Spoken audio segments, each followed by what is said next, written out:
누가복음 20장.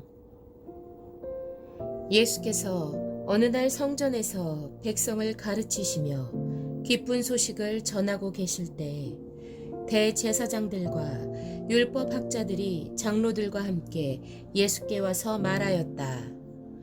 당신은 무슨 권한으로 이런 일을 합니까? 누가 이런 권한을 당신에게 주었습니까? 어디 우리에게 말해 보십시오. 예수께서 그들에게 대답하셨다. 나도 너희에게 한 가지 물어보겠으니 나에게 대답해 보아라.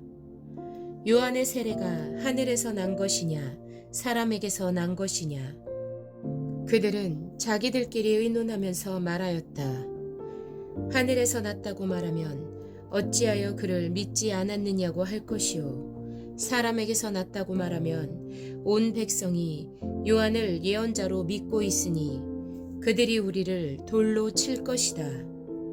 그래서 그들은 요한의 세례가 어디에서 났는지를 모른다고 대답하였다.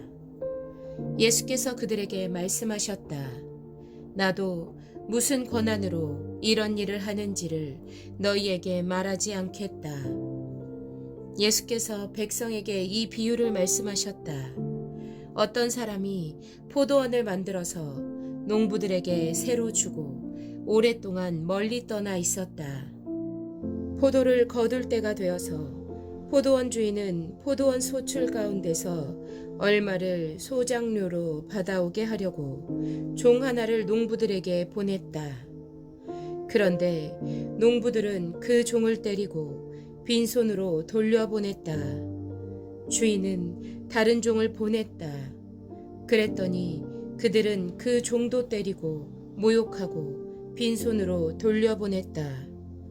그래서 주인이 다시 세 번째 종을 보냈더니 그들은 이 종에게도 상처를 입혀서 내쫓았다. 그래서 포도원 주인은 말하였다. 어떻게 할까? 내 사랑하는 아들을 보내야겠다. 설마 그들이 내 아들이야 존중하겠지. 그러나 농부들은 그를 보고서 서로 의논하며 말하였다. 이 사람은 상속자다. 그를 죽여버리자. 그래서 유산이 우리 차지가 되게 하자. 그리하여 그들은 주인의 아들을 포도원 바깥으로 내쫓아서 죽였다. 그러니 포도원 주인이 그들을 어떻게 하겠느냐? 주인은 와서 그들을 죽이고 포도원을 다른 사람들에게 줄 것이다. 사람들이 이 말씀을 듣고서 말하였다. 그런 일이 없기를 바랍니다. 그때 예수께서 그들을 똑바로 바라보시고 말씀하셨다. 그러면 집 짓는 사람들이 버린 돌이 집 모퉁이의 머릿돌이 되었다 하고 기록된 말은 무슨 뜻이냐? 누구든지 그 돌 위에 떨어지면 그는 부스러질 것이요. 그 돌이 어느 사람 위에 떨어지면 그를 가루로 만들 것이다. 율법학자들과 대제사장들은 예수가 자기네들을 겨냥하여 이 비유를 말씀하신 줄 알았다. 그래서 그들은 바로 그때 예수께 손을 대어 잡으려고 하였으나 백성을 두려워하였다. 그리하여 그들은 기회를 엿보다가 정탐꾼들을 보내서 이들이 거짓으로 의로운 사람들인 채 행세하면서 예수께로 접근하게 하여 그의 말씀을 책잡게 하였다. 그렇게 해서 그들은 예수를 총독의 치리권과 사법권에 넘겨주려고 하였다. 그들은 예수께 이렇게 물었다. 선생님, 우리는 선생님이 바르게 말씀하시고 가르치시고 또 사람을 겉모양으로 가리지 않으시고 하나님의 길을 참되게 가르치고 계시는 줄 압니다. 우리가 황제에게 세금을 바치는 것이 옳습니까? 옳지 않습니까? 예수께서는 그들의 속셈을 알아채시고서 그들에게 말씀하셨다. 데나리온 한 잎을 나에게 보여다오. 이 돈에 누구의 얼굴상과 글자가 새겨져 있느냐? 그들이 대답하였다. 황제의 것입니다. 예수께서 그들에게 말씀하셨다. 그러면 황제의 것은 황제에게 돌려주고 하나님의 것은 하나님께 돌려드려라. 그들은 백성 앞에서 예수의 말씀을 책잡지 못하고 그의 답변에 놀라서 입을 다물었다. 부활이 없다고 주장하는 사두개파 사람 가운데 몇 사람이 다가와서 예수께 물었다. 선생님, 모세가 우리에게 써주기를 어떤 사람의 형이 자식이 없이 아내를 남겨두고 죽으면 그 동생이 그 형수를 맞아들여서 뒤를 이을 아들을 자기 형에게 세워주어야 한다 하였습니다. 그런데 7 형제가 있었습니다. 마지가 아내를 얻어서 살다가 자식이 없이 죽었습니다. 그래서 둘째가 그 여자를 맞아들였고 그 다음에 셋째가 그 여자를 맞아들였습니다.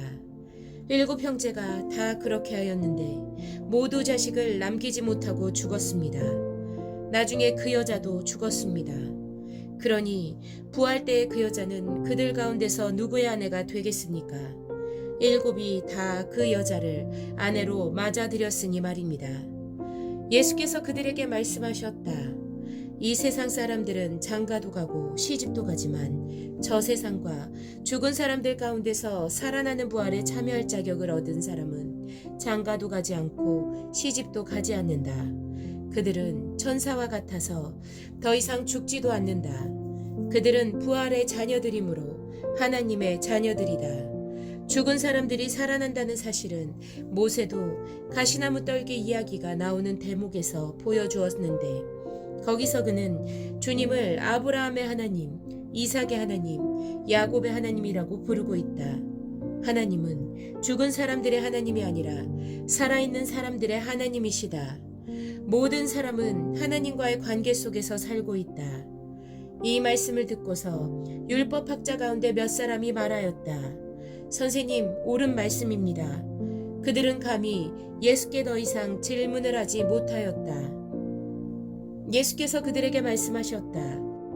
어떻게 사람이 그리스도를 다윗의 자손이라고 하느냐?